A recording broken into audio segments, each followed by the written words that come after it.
welcome to my channel. Today's story is a journey of secrets, transformation, and a side of myself. The summer I went to stay with my elder sisters, they didn't just welcome me back into the family, they opened the wardrobe, chose my new name, and quietly decided I would return home as their youngest sister. Sparkling heart, I want to begin with a confession, something it took me almost 15 years to finally put into words, not out of shame, but because I never knew how to say it. Though I was, for a very long time, but because I hadn't yet found the words that felt honest enough to deserve saying. There is a particular kind of silence that wraps itself around things we don't fully understand about ourselves. It isn't always the silence of shame. Sometimes it is the silence of a question so deep and so quietly persistent that we learn to live around it the way water learns to live around stone, always moving, always present, always shaped by something we cannot quite name. I am going to tell you a story about who I was, and who I became, and all the confusing, painful, quietly beautiful space in between. It is not a dramatic story in the way that word usually implies. There are no explosions, no crises that make the evening news, no single moment of revelation that splits time cleanly into before and after. It is, instead, a story made of small rooms and long silences and conversations that shifted something fundamental in me, slowly, the way seasons shift, until you look up one day and realize the world has changed colors. I was the youngest child in a family of 3. My 2 older sisters, I'll call them May and Lynn, which is not what I called them but carries the emotional shape of what they were to me, were 4 and 6 years older than I was, respectively.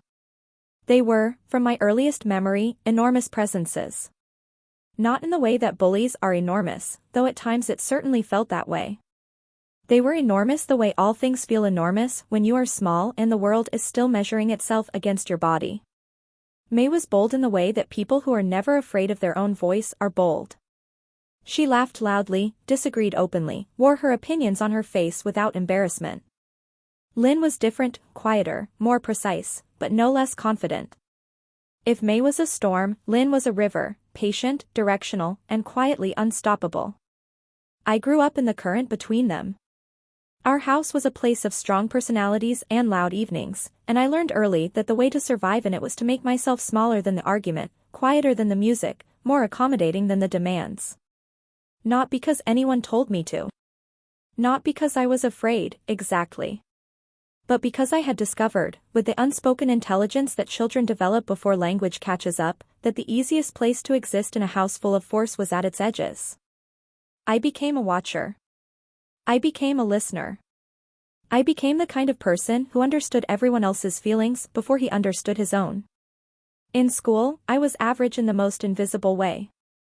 Not the kid who struggled visibly, not the one who excelled in a manner that drew attention, just present, passing, attending. My teachers said I was thoughtful. My classmates probably would have struggled to describe me much at all. I had friends, but I held them at the kind of careful distance that people maintain when they are not sure how much of themselves to trust the world with yet. And underneath all of that, underneath the quiet and the watching and the careful management of how much of myself I allowed to be visible, there was something I carried alone, something private and confusing and very, very old. I had, for as long as I could remember, felt a pull toward things that the world assigned to girls and women. I want to be careful here about how I describe this, because the language we use for these things matters enormously, and I am still not entirely sure which words fit my experience most accurately. I am not telling you I knew with certainty that I was a girl, or that I had always felt myself to be female in a definitive, categorical sense. What I am telling you is something subtler and, in its own way, more complicated. I felt, from a very young age, that there was a version of self-expression available to girls that seemed to match something true in me, something about softness, about grace, about the permission to be careful and deliberate and emotionally present, and that this version was not available to me because of the body I had been given and the category that body placed me in. I noticed it in small ways at first. The way I lingered too long looking at the neat row of my sister's shoes. The way I felt strangely peaceful watching May do her hair in the mirror, not with envy exactly, but with something that rhymed with longing. The way I once put on one of Lynn's cardigans when no one was home and sat in it for an hour just reading, feeling, for reasons I could not explain, more like myself than I usually did. I was 8 years old the first time that happened. I put the cardigan back exactly as I had found it. I did not think about it for weeks. Then I thought about it constantly. By the time I was 11, there was a small collection hidden at the back of my closet, beneath a stack of old comic books, in a box that I had covered with the casual debris of being a preteen boy. A skirt I had saved my pocket money to buy at a charity shop, telling myself it was a costume. A soft pink sweater that had been donated to the school collection and which I had, in a moment of half-deliberate impulsivity, slipped into my bag instead. A pair of simple white socks with a small embroidered flower at the ankle that I had found in the laundry and never returned. I am not proud of that last one. I repaid it, in time, in ways that were more symbolic than material, but I mention it because honesty matters in stories like this, and the honest truth is that what we want when we are young and confused and have no framework for understanding ourselves is sometimes expressed in imperfect, fumbling, regrettable ways. That does not make us bad. It makes us human, and very young, and very lost. I was also deeply ashamed. I want to name that clearly because I think shame is one of the most misunderstood elements of stories like mine. People sometimes imagine that shame is a kind of moral signal, that if you feel shame about something, it means you know the thing is wrong. But shame doesn't work that way. Shame is not a moral detector. Shame is what happens when the person you know yourself to be conflicts with the person the world has decided you should be, and you have not yet found the language or the community or the courage to navigate that conflict. I was ashamed not because I believed I was doing something wrong, but because I believed the world would judge it as wrong, and I had no evidence yet that the world was mistaken. So I kept it secret. Carefully, methodically, consistently secret. For years. And then the summer I was 16, my parents were called away for 3 weeks. My father's mother was ill in another city, not critically, but persistently, in the way that older relatives sometimes are, requiring presence and attention and the sustained work of family care. My parents discussed taking me with them, and then decided, in what I suspect was a combination of logistical and relational reasoning, that I would stay behind with May and Lynn. May was 22 by then, Lynn was 20, and they had been sharing the family house since they had both decided, for different reasons, not to go to university far away. May was working at a design studio. Lynn was in her second year of an art program at a city college. They were adults, the reasoning went. I was 16, which everyone agreed was old enough to be left in the care of 2 capable adults. I agreed loudly and with genuine enthusiasm, not because I relished the idea of 3 weeks under my sister's management, but because the alternative was to be removed from the small, private, carefully maintained world of my own room and my own secret life. My parents left on a Sunday morning. By Sunday evening, the house had already changed. There is something about the absence of parental authority that shifts the atmospheric pressure of a family home. The rules do not disappear, exactly, but they become negotiable in new ways, and the people left behind reassemble themselves around that negotiability into slightly different versions of who they usually are. May cooked an extravagant dinner that she definitely did not have time for on normal weeknights. Lynn put music on at a volume that my father would have complained about. I sat at the kitchen table watching them and feeling, for the first time in a long time, almost comfortable. Almost safe. Almost like I belonged. We ate and talked and I felt the peculiar, generous warmth that May and Lynn sometimes offered when they were not competing with each other or managing parental expectations or maintaining the specific performance of themselves that the family hierarchy required. I went to bed that night feeling unexpectedly good about the 3 weeks ahead. I did not anticipate what happened 4 days later. I had, by that point in my life, been keeping my collection at the back of my closet for 5 years. I had become practiced at its maintenance, keeping it tidy, keeping it hidden, never leaving evidence, always returning things to exactly where they had been. I was meticulous about it in the way that people who have something to protect become meticulous. What I had not accounted for was May. She came into my room on a Thursday afternoon while I was at school, which she later explained was because she was looking for the universal phone charger that we all occasionally borrowed from each other and which had a habit of migrating through the house on invisible routes. She found it, she said, on the shelf above my desk. What she also found, while pulling a chair over to reach the shelf, was the reason she had misjudged the height and knocked against the closet door, which had swung open in a way that revealed the corner of the box that was not quite as well concealed as I had believed. She told me all of this that evening, very quietly, in the kitchen, while Lynn was in the shower upstairs. I came home from school to find May sitting at the kitchen table with a cup of tea and an expression I had never seen on her face before. May's face was normally an open country, expressive, mobile, easy to read. This expression was still. It was the stillness of someone who has found something unexpected and has spent several hours deciding what to do with it. She said my name. Just my name, not followed by anything. Just the shape of it in the air between us. I sat down. I don't know why I sat down. My body understood the situation before my mind did, and it chose the posture of someone who is no longer running. She put her hands around her cup and looked at me and said, very quietly and without judgment in her voice, I found the box. I want to tell you about the particular quality of that silence that followed. It was not like other silences I had known. It was not the silence of waiting for punishment, though some part of me expected punishment. It was not the silence of being caught in a lie, though I had been keeping a lie of omission for years. It was something stranger than either of those. It was the silence of a secret meeting the world for the first time, and discovering that the world had not immediately crumbled. I said, very quietly, okay. She said, are you okay? That was not what I had expected her to say. I told her I didn't know. Which was true. She nodded, slowly, as if I had said something that confirmed something she had already half understood. Then she said, Lynn is home at 7. We all need to talk. Those 3 hours between May's finding me in the kitchen and Lynn coming through the front door at 7:15 were some of the longest of my life. I sat in my room. I thought about running, not literally, but in the metaphorical way that people think about running from the things they are most afraid of facing. I thought about denial. I thought about the elaborate, defensive explanation I could construct, the one where it was all a misunderstanding, the one where none of it was what it looked like. I had rehearsed some version of that explanation in my head dozens of times over the years, always imagining that this moment would come eventually and that I would need it. But when I sat on my bed in that Thursday afternoon light and ran through the explanation in my head again, I found that it felt hollow. It had always felt hollow, if I was honest. It was a story about someone else, someone smaller and more frightened than I wanted to be, someone who was more concerned with what the explanation would do for my reputation than with what it would do for my actual life. So I decided not to use it.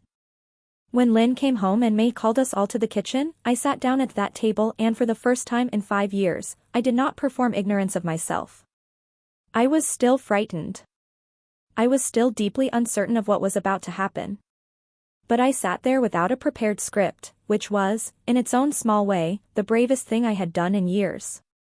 Lynn's reaction surprised me in a different way than May's had. Where May's stillness had been warm, Lynn's first response was something sharper, a flash of something that I could not fully read, that I later came to understand as a kind of discomfort not with me, but with herself, with the fact that she had not known, with the sudden awareness that there had been an entire emotional landscape in her own family that she had been walking past without seeing for years. Lynn felt things about not knowing. She always had. She processed the world through the desire to understand it, and discovering that something important had been hidden from her made her feel the gap between who she thought she was, attentive, perceptive, close to her family, and who she apparently had been. She did not say any of that then. She said, more sharply than she probably intended, how long? I said, since I was about 8. Something shifted in Lynn's face. The sharpness went out of it. She looked at me for a long moment, really looked, in the way that Lynn sometimes looked at things she was trying to understand, and then she said, 8 years. Not as an accusation. As a weight she was feeling the full measure of.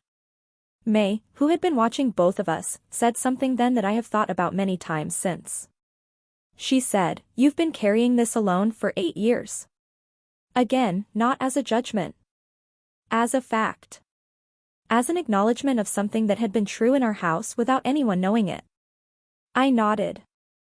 I felt, to my considerable embarrassment, the stinging at the backs of my eyes that precedes tears, and I blinked it away with the practiced efficiency of someone who has been managing not to cry in front of his family for most of his life. We talked for a long time that night. I told them what I could, not everything, because I did not yet have language for everything, and because some of it I had not yet fully understood myself. I told them about the pull I had felt, the inexplicable sense of comfort, the shame, the hiding.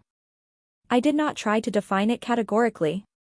I did not say I was this or that or any particular thing. I said it felt like a part of me that I had been forced to keep underground, and that I didn't fully understand it, and that I was sorry if they felt deceived, even though the deception had not been about them. May asked me, very carefully, whether I had ever talked to anyone else about it. I said no. Lynn said, also carefully, do you want to? I said I didn't know. Which was still true. We went to bed that night having reached no conclusions, made no decisions, changed nothing overtly. But something had changed, in the way that things change when they are finally exposed to air. Something had been loosened. And I lay in the dark for a very long time, not asleep, not entirely miserable, turning over and over the strange, raw, exposed feeling of being known. What I want to be careful about in telling this part of the story is the question of agency. It is very easy, and I think it is a temptation in any story that involves young people and family dynamics and the question of self-discovery, to frame what happened next as something that was done to me. A transformation imposed, a self remade by external forces without sufficient consent. I want to resist that framing, not because it contains no truth, but because it contains less truth than it first appears to, and because the more honest accounting of what happened requires me to be truthful about what I wanted, even in the moments when I was performing not wanting. Over the next several days, May and Lynn began, slowly and with the particular combination of care and authority that had always characterized their approach to things they had decided mattered, to involve me in their world. It started with something small. May was doing a skincare routine. She had always been meticulous about her skin, in the way that people who work in visual industries sometimes are, and she asked me, very casually, as I was passing the open bathroom door, if I wanted to join her. I said no. She said okay. I took 3 steps down the hallway and then came back and stood in the doorway and said, what does it actually do? She explained. She was good at explaining things without condescension, which was one of May's better qualities. She showed me the products, described the purpose of each one, told me about the logic of it. I stood in the doorway for about 10 minutes listening, and then I came in and sat on the edge of the bath, and she handed me the first product, and we did our skincare together in the mirror, and I did not say anything about how it felt and neither did she, but the feeling was enormous and quiet and true. The following evening, Lynn was working on a project for her art course, something involving posture studies, figure drawing, the geometry of how human bodies occupy space. She had taped several sketches to the wall of the living room and was walking back and forth in front of them, and at some point she turned to me, where I was sitting on the sofa pretending to watch something on my phone, and she said, very practically, you slouch terribly, you know. Come here. I told her I was fine. She said, I'm not asking about your feelings. I'm telling you that your posture is genuinely bad and it's going to cause you back problems. Come here. This was so entirely Lynn that I almost laughed. I came. She spent an hour talking to me about posture, not in the context of femininity, not explicitly, not yet, but in the context of how bodies move and carry themselves, how posture communicates things about internal states, how learning to hold yourself differently can actually alter how you feel. She made me walk across the room several times. She corrected the angle of my shoulders, the placement of my feet, the way I carried my head. She was precise and unsentimental about it in a way that I found, unexpectedly, easier to receive than warmth might have been. It felt less like transformation and more like information. By the end of the first week, a kind of understanding had settled between the 3 of us that had not been articulated directly but was nonetheless real. My sisters were not pretending nothing had happened. I was not running from what had been discovered. We were moving through the house together in a slightly different configuration than we had ever moved before, and there was, beneath the awkwardness and the uncertainty and the various ongoing moments of embarrassment, something that felt like it might, eventually, become a kind of closeness. And then May sat down next to me on the sofa one evening with a cup of something warm and said, very simply, we've been thinking. And we want to ask you something. I looked at her. She said, we've always wanted a little sister. I did not know what to say to that. Not because the statement was threatening, but because it landed somewhere very deep and very tender, and I did not have adequate armor for it in that moment. Lynn, from the armchair across the room, said, "That's not why we're asking. We're asking because we think you might want it too. And we think that, for these next 2 weeks, this house could be a safe place to find out." I want to sit here for a moment with the complexity of what I felt hearing that, because I think it matters and I think it is easy to flatten into something simpler than it was. Part of what I felt was fear. A genuine, defensive, animal fear, the fear of being seen, the fear of being judged, the fear of doing something from which there would be no return, of stepping into a version of myself that I would then be responsible for, that I could not unstep into, that would change things in ways I could not predict. That fear was real and it was large, and I do not want to minimize it. But underneath the fear, and in some ways bigger than the fear, though quieter, was something else entirely. Something that recognized itself in what Lynn had said. Something that had been waiting, with the patient, underground patience of things that have been suppressed for a very long time, for exactly this, for someone to look at me and see the thing I had been carrying alone and not recoil from it, not perform tolerance of it, but offer it a room. I said, slowly, "I don't know if I know how to." May said, "That's what we're here for." I said, "What does that mean exactly?" And they told me. Not as a mandate, not as a set of conditions, but as an offer, tentative, exploratory, offered with the gentleness of people who understand that the thing they are offering is both enormous and potentially fragile. They wanted to spend the remaining 2 weeks exploring what it might look like for me to exist in this house differently. Not to define me, not to assign me a label or a permanent identity, but to create a space, bounded, private, temporary if I chose, meaningful regardless, in which I could try on a way of being that I had only ever experienced in stolen hours alone in my room. They laid down what they called, with characteristic May humor, the house rules. Looking back on them now, they were not rules at all in the punitive sense. They were more like a structure, a gentle, caring structure of the kind that people who want to take something seriously create to honor that seriousness. They said, "While we are at home, we would like you to dress the way that feels true. We will help you. We will teach you the things we know. We will treat you as our sister, and in exchange, we ask only that you try, that you genuinely try, without performing resistance as a defense mechanism and without performing acceptance because you think it is what we want." That last clause was Lynn. It was very Lynn. And it was the clause that, more than anything else, made me believe they meant it. I want to be honest about what happened in the days that followed, because I think honesty is the only thing that makes a story like this worth telling. I resisted. Not because I did not want what was being offered, I have already told you what was underneath my fear, but because resistance was the only thing I had left that felt like mine. When you have spent years managing your own hidden life, when you have been the sole author of your own secret, the sudden presence of other people in that secret, even people who are kind, even people who are trying to help, feels like a loss of something. A kind of sovereignty. A territory that had been entirely your own, now being shared without your having fully chosen the moment of sharing. There were mornings in that second week when I stood in front of the wardrobe that my sisters had carefully rearranged to hold both my usual clothes and the things they had offered me, some from May's collection, some from Lynn's, some quietly purchased on a Saturday outing that May had managed with the decisive efficiency she brought to everything, and I felt a tug of something stubborn and protective in me that said, "I will wear what I always wear." As if choosing the familiar were a way of reclaiming ground. And then I would put on what they had given me, and the tug would ease, and I would look in the mirror at a version of myself that I did not entirely recognize, and that frightened me with how much I wanted it to be real. And I would go downstairs and May would look up from whatever she was doing and say something casually, genuinely approving, not theatrical, not performed, just real, and Lynn would glance over and nod in a way that said she saw me, and I would feel something in my chest that I did not have a name for. That was the opposite of shame. We had evenings that I think of now as among the most important of my life, though they were quiet evenings, undramatic evenings, evenings that would have looked from the outside like 3 young people watching films and talking and doing nothing remarkable.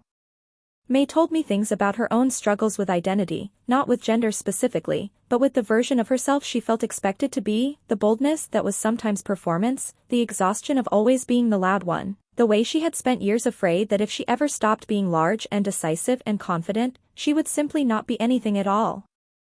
Lynn told me about the period in her first year of art school when she had felt genuinely uncertain whether she was talented enough to deserve to be there, and how she had gone to classes every morning for 3 months feeling like a fraud, and how the only thing that had eventually helped was the decision to stop competing with her own fear and to just make things. I told them things I had never told anyone. Not everything, because some things were still forming, still finding their shape in me, still too new to be articulated clearly. But enough. I told them about the first time I had put on a piece of clothing that was not mine and felt more myself than I usually did. I told them about the shame, the long years of it. I told them about the exhaustion of maintenance, not just of the secret, but of the self I performed every day, the continuous labor of being someone who did not quite match who I was. Lynn said, very quietly, at some point in one of those conversations, "That sounds incredibly lonely." I said yes. Yes, it had been. And then she said something I have thought about many times since: loneliness isn't just about being without people. It's about being without the right version of yourself. I am not sure if she had read that somewhere or if it came to her in that moment, but it was exactly right. Exactly what I had been, for all those years. Lonely for myself.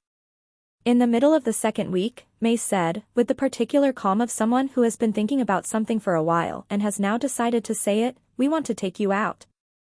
Not anywhere dramatic. Just the market on Saturday. Just the 3 of us. I felt the fear return in full, and it was different from the earlier fear. The fear inside the house had been about being known. This fear was about being seen. Not seen by the people who already knew me, but seen by the world, the vast, indifferent, potentially cruel public world, in a version of myself that had only ever existed in private. I said no. Immediately, reflexively, without thinking. May said, "Okay." And went back to what she was doing. She did not push. She did not argue. She accepted my no with such complete, uncomplicated ease that I was actually slightly unsettled by it. Because I had expected resistance, expected to have to defend the no, and without that resistance, the no sat there in the air between us, feeling very small and very isolated and increasingly unclear as to what, exactly, it was protecting. I thought about it for 3 days. I lay awake thinking about it. I sat in the bath thinking about it. I walked to and from school thinking about it, which meant I arrived at school distracted and distant and spent the day barely present in the familiar world of being a student, being a boy, being someone no one here had ever had any reason to look at with real attention. And I thought about something that Lynn had said during one of our evening conversations. She had been talking about fear, specifically about the fear of being misread, of presenting something true about yourself to the world and having the world interpret it wrongly. She had said, the hardest thing about showing people who you really are is that you can't control what they do with it. You can only control whether you showed up. I had written that down, though I had not told her I was writing it down.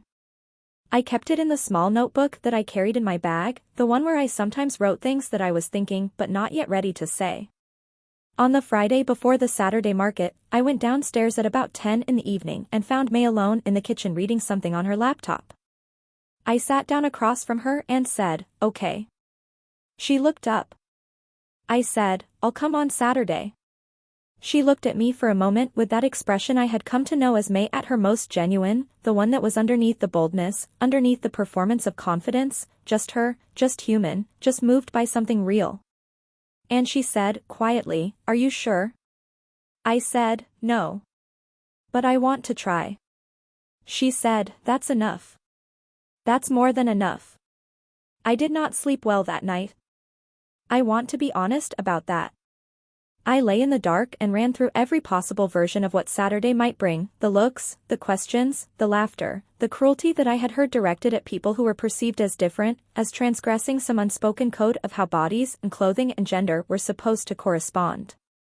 I thought about all the ways it could go wrong.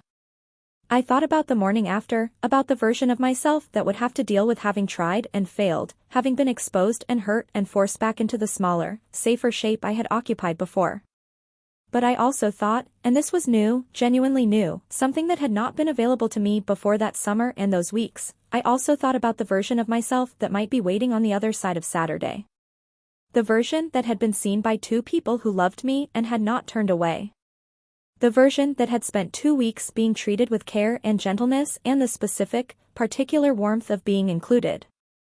The version that had, in the privacy of a kitchen and a bathroom and a living room full of quiet conversations, begun to understand that the question was not whether this was something being forced on me, but whether this was something I had been waiting, without knowing I was waiting, to be given permission to want. Saturday arrived with the ordinary light of an ordinary morning, and I got up and I got ready, and May helped me with the things I still wasn't confident about, and Lynn adjusted something at my shoulder and said, with characteristic Lynn economy, "Good," and we walked out of the front door together. I want to tell you what that felt like, but I am aware that what it actually felt like is very difficult to convey to someone who hasn't stood in a similar doorway, on the threshold between the private and the public, carrying something tender and newly formed and completely unprotected. I will try. It felt like the moment before a jump. Not a fall, a jump. There is a difference. A fall is passive, it happens to you. A jump is a decision, however terrified, however provisional, however reversible. I had decided to jump, and I was in that suspended moment between the decision and the consequence, and everything in me was alive in a way that things are alive when they are genuinely, seriously at stake. We walked to the market. It was about 15 minutes away, through familiar streets that I had walked hundreds of times in my life and which now felt entirely different, not because the streets had changed but because I had changed, or rather because I was walking through them as a different visible version of myself, and every person we passed was a small, possible test.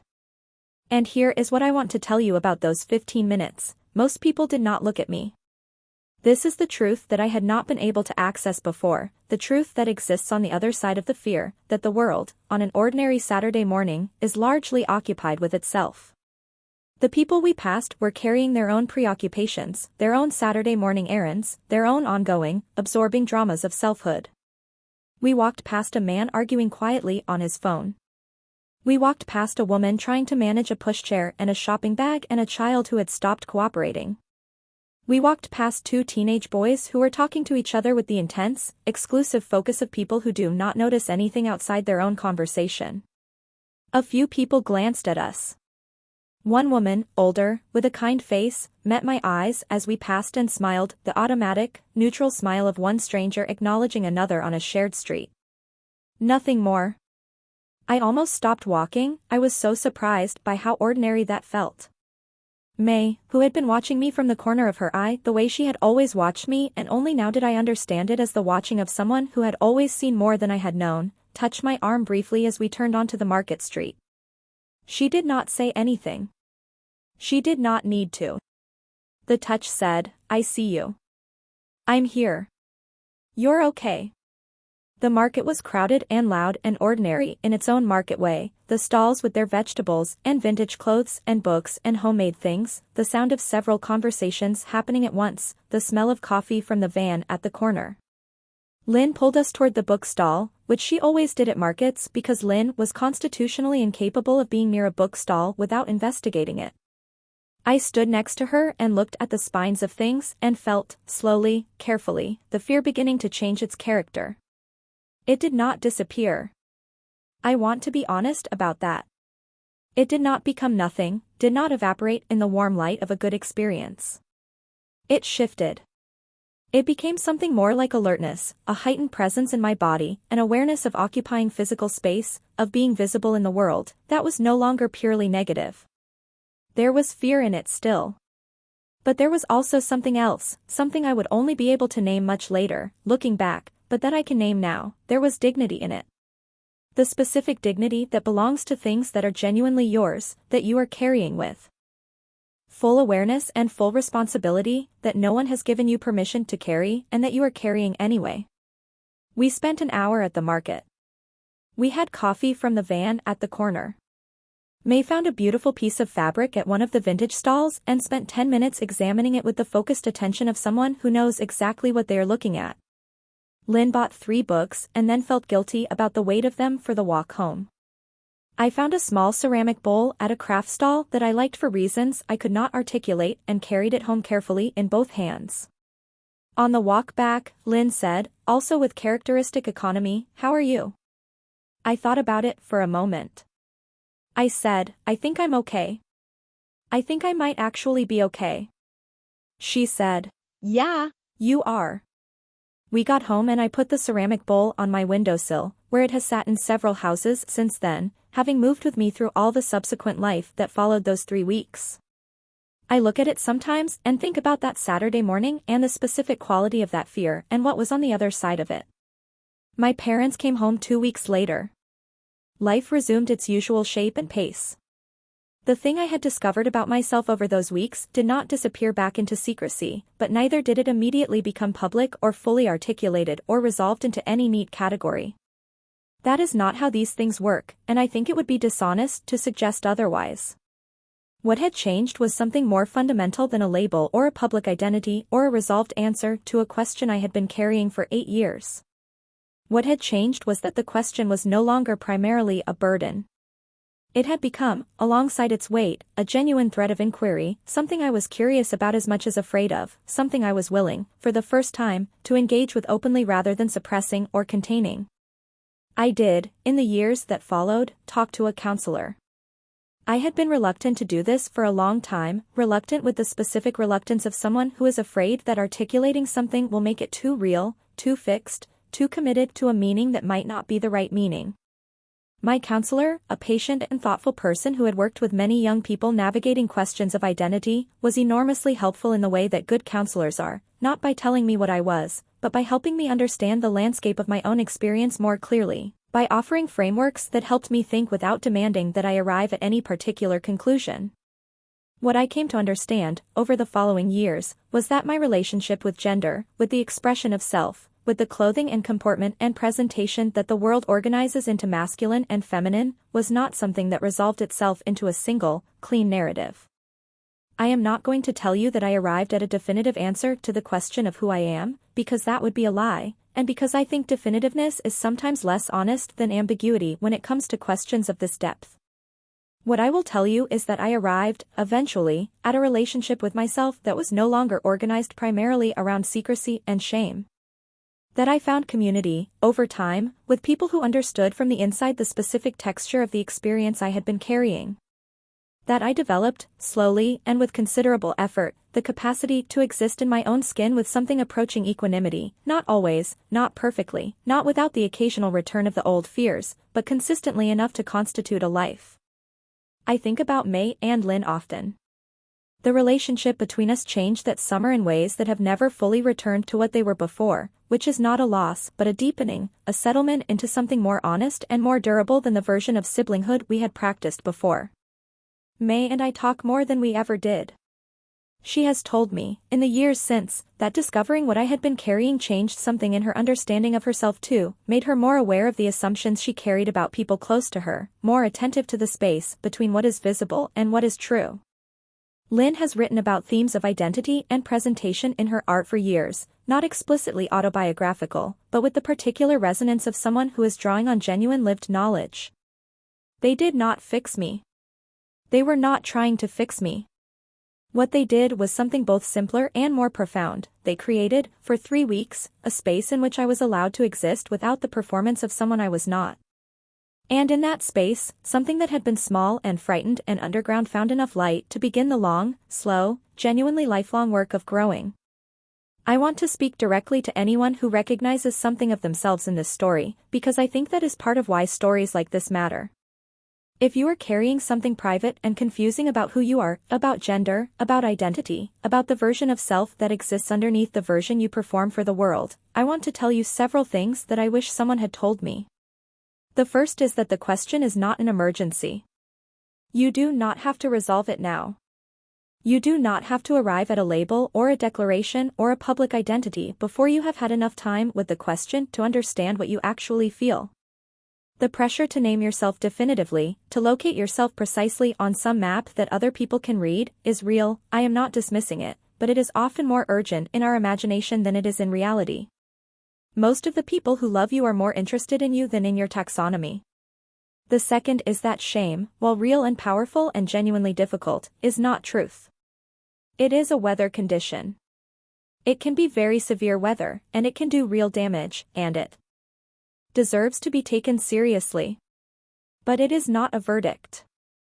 It is not evidence of wrongness. It is, more often than not, evidence of the gap between what you know to be true about yourself and what the world has yet to catch up to. That gap closes. Not always on the timeline you would choose, not always without cost. But it closes. The third is that the people who can hold you most generously are often not the people you expect. I did not expect my sisters to respond the way they did. I had imagined, in the private rehearsals of that discovered conversation that I had run through for years, a range of reactions, none of which looked like what actually happened. People surprise us. Not always, not reliably, not without exception, there are people who will not have the capacity to hold what you offer them, and that is genuinely hard, and I will not pretend otherwise. But the reflex to assume the worst of the people who love us is, in my experience, often a projection of our own worst fears rather than an accurate read of those people. And the fourth, and this is the one I come back to most, is that the question of who you are is not something that can be resolved by other people, even people who love you, even people who are trying to help. The space that May and Lynn created for me was an extraordinary gift. The care they offered was real and meaningful and genuinely changed the course of my life. But they could not answer the question for me. They could not tell me who I was, because the answer to that question lives in you and only in you, and the work of finding it is yours to do, hard, slow, lifelong work, the kind of work that doesn't end with a single revelation but continues, in quieter ways, for as long as you are alive and paying attention. There is a version of this story I could tell that would be neater than this one, cleaner-edged, more conclusive, with a before and after that sit more comfortably on either side of a clear turning point. The version where I come out of the summer fully transformed, fully certain, fully arrived. I am not going to tell you that version, because it is not true, and because I think it would be unkind to anyone listening who is in the middle of their own story and has not arrived at certainty yet, who might hear the neat version and wonder what is wrong with them for not having arrived too. The truth is that I am still, in some quiet corner of myself, finding things out.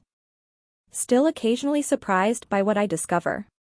Still in the ongoing work of understanding what feels true and what feels performed, what I carry because it is mine and what I carry because I was handed it by a world that had ideas about who I should be before I had ideas about who I was. That work does not resolve. But it changes character over time. It becomes less like walking through fog and more like walking through weather that you have learned to read, still variable, still sometimes severe, but no longer entirely disorienting.